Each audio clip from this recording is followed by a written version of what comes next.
Hey everyone, welcome back to my channel. We will be talking about um, listening to your inner voice, like to your own voice. It is really important for me in your leveling up journey to be listening to yourself and not to be listening to crap you can be hearing around you. I've just made a podcast. It was the episode 42, no, the episode 43, like the 43rd episode. It was on Your Subconscious Doesn't Argue. So I really suggest you to be watching this one.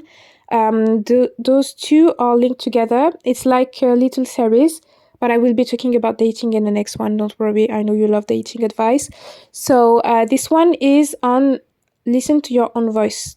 What do I mean by that? I always have story times because my whole channel is about everything I live. I'm not like coming with random topics and whatever.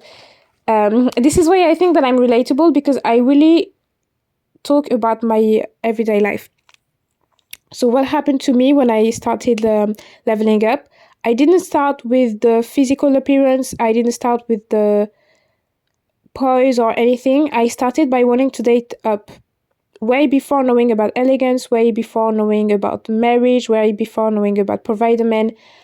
Because I grew up a little bit poor, I didn't know how I could change my life, so I thought that dating a richer man could help. So at this time, I had an idea of how I wanted my boyfriend or whoever to propose. And I was telling this story to my friend. I was telling him, I would like to be to this specific restaurant. I would like to have a whole day. Like, because I watched that on a YouTuber's channel. He invited his mother for a whole day, going to the spa, getting her nails done and all this stuff. So I was like, oh my God, I would like to have this kind of day for my proposal, you know. He just sent me a Uber in the morning. I get my nails done, I get a dress, I get my hair done, I get my makeup done, and then I arrive in the restaurant. It is like a private restaurant, only him and me are together, with a lot of music, like classical music and all this stuff. Like the staff is only here for us. So this is the idea I had of a proposal, and he was like, "Are you serious?" Like it wasn't even possible. But now that he said that to me, I keep doubting about that because I don't always listen to my own voice. And at that time, I decided to listen to his voice. And this is not the only thing I have, like the only example I have. I think I have an example. I don't know if it was yesterday or the day before. I don't even remember. But a guy was like, I was on the phone with someone else. I was on the phone with a guy. And I told him that my mother was diabetic and I have diabetes in my family, my mother's family and my father's family. And he's like, oh, it's genetic. I sure think that you should see a doctor. And I was like, I don't need to see a doctor. I think I'm really fine. And he's like, oh, you're fine because you've already seen someone who's a professional in this field. And I said, no. And he's like, you should watch what you have to eat. And I was like, no, as soon as I decide that I will not be diabetics, as soon as I decide that I will not catch this disease, I will not catch it. Like it's all about I don't know how to explain. It's not only rewiring, it's like just deciding since the beginning before it gets on autopilot in your head. But back then I could have been, oh yeah, sure, maybe you're right and all this stuff. But now, even if I have to be the one arguing or the one who is like always refusing, the rebellious one, I don't mind. I just told him even if it was like embarrassing for him because he didn't know what to talk about after that, I was like, no, I don't freaking care. There is no such a thing as genetics diabetes. I decide that it's not coming into my life. Point blank. Listen to your own voice. Your voice is telling you that you have to marry a rich guy. As an example, when I say that I want to be a stay-at-home wife, oh my God, I always have the same speech. How will you do if he dies? How will you do if he catch a disease? How will you do if you get divorced? How will you do if you have like 4 children and you... Oh my God, it's always the same thing. Or they're like, oh, you must be cooking really well. You must be cleaning really well. But you will get bored. What will you do? What the hell? It's always the same speech. I don't know if you've realized, maybe I'm not the only one. Whenever you say that you want to be a stay-at-home wife or whatever, they're like, oh my God, how will you do? But what do you get? Why do you get a degree? You will get bored. You will not have any friends. He will cheat on you, whatever, whatever, whatever. first of all, there's all stuff that happens even if you have a full-on job, so don't worry about being cheated on. But back to the topic, listen to your own voice. If you decided that you wanted to be a stay-at-home wife, especially me, that I am so indecisive, you have no idea. If ever I take a decision, it means that I've been like thinking about that for years. I've been like dreaming about that, watching videos, reading articles, reading books, talked with people. Like, it is scientific reasons. I never take a decision like that, especially a decision like this one. So I think that if you have this desire deep inside of you, even if it might be ridiculous to some other people, you have to listen to your own voice. Many of the successful people you see around, they looked like crazy people. People thought that they were crazy. Oh my God, are you sure you want to be living your city with $50 in the bank without even a job, without even a graduate? Yes, I will. Yes, I will. Why not? This is what my desire is. This is what I have in mind. I am listening to my own voice. This is the thing that I want to go for. This is the dream that I'm pursuing. None of these people are inside your head. Even if you have a twin, you might not even have the same thinking as them.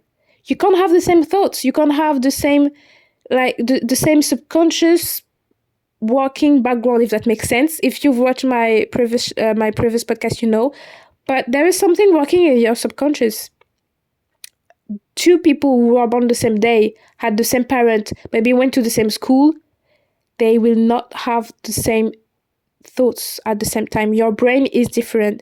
Even if you have a twin, you guys are different. Don't be listening to other people. They have no idea what you're living, what you are feeling. Nobody can have your feelings. Even people who are doing hypnose, even people who are like energetician or whatever, they don't even know what you are fully thinking deep down inside of you. None of these people have been living your life. None of them. So listen to your voice. Only you can know what is better for you. Like, you don't even have to listen to them. This is why I prefer being mysterious. This is why I don't even tell my business, because people will be putting their own experience and their own limiting beliefs on you. They will be like, oh, you want to invest in real estate? Really? I know someone who invested in real estate and they failed. Oh, why? Perfect. I don't mind. Perfect for them if they failed. It's none of my business. Because me, I know some people who didn't fail. I know people making millions out of their properties. This is just you deciding that you will be listening to your bad experiences instead of the good experiences. And I'm not here for that. I'm not here to be listening to your own voice. Your voice is telling you that if you do real estate, you will be failing. It doesn't mean that if I do real estate, I will be failing. And I really, truly ask you to be careful with this one, because I know that most of our mothers, they like putting stuff on us. It is not always on purpose. It doesn't mean that it is intentionally, like they are intentionally putting their experiences or their limiting beliefs on us. They want to protect us. They want to love us. They don't want us to be feeling as bad as they did. So they are trying to protect us. I understand, of course, but don't listen to their voice. Even if it means that you have to argue with them, they will come back. Don't worry. If they truly love you, they will come back. If they truly love you, they will come back. And if they don't love you, you don't have anything to do with them. You don't have to be dealing with people putting their limiting beliefs on you all day long. Like, all of the people you're hanging out are telling you, no, don't marry a rich man. Why not? Why not? Don't marry a rich man. Don't invest in real estate. Don't quit your 9 to 5. Don't do this. Don't do that. Why? Because you have so much limiting beliefs that you don't even know what it is to have a different life. Most of the people that you have around you have the same life, the same routine. And I'm not here for it at all. I will be listening to my own voice until I die. Because my own voice is what is inside of me. It is like the Holy Spirit speaking to me. Sometimes you don't even know why you feel like, even the people that I know that aren't spiritual, that don't trust in God or the universe, they feel like God is talking to them. Because it is true. It is like talking to you. Through your desire and through your own voice. So listen to your own voice. And this one is really important. Like, listen, I really want you to be focused on this one. This one is really important. Don't listen to other people's voice. You will get limiting beliefs that you didn't even have. Limiting beliefs from other person's experiences that you don't even know about. Like, you don't even know these people. You always have these limiting beliefs on you. You know what I mean? Don't listen to other people. Like, they can have their opinion. Of course, you can be listening to them. It doesn't mean that it has to change yours. As soon as you decided something for yourself, as soon as you decided that it is the decision that I've made and this is what will happen in my life because I can control everything around me, everything that I want, I can attract. You took that decision. It is written, like it is stamped on your freaking forehead. Okay? I don't want you to be listening to other people trying to fool you. Like, at least if it is a mistake of you, you will be doing it, it will be a mistake, and then you will learn from that mistake and go on. I don't want you to be regretting, oh my God, I shouldn't have listened to this person, I shouldn't have listened to that person, I shouldn't have done that. No. No. Don't care about other people. You're the only one living your life, by the way. I've made a podcast on this one. But your subconscious doesn't argue. Whatever you put in your head, it will take. So don't be listening to other people's voice, because if it gets to your conscious, it will get to your subconscious. Listen to the previous podcast for you to be understanding this one. Anyway, shitty outro as always. Thank you so much for listening to this one. I hope you liked it. Share it to someone who truly needs it. Like this video. Comment down below what are the limiting beliefs that you have. When or the time that you listen to someone else's voice and you ended up lost or you regretted. Don't hesitate to subscribe to my channel, because it is really, really important for me to have enough subscribers to be spreading my message to the world. And don't forget to let a thumbs up. Thank you so much, and see you in the next one. Bye.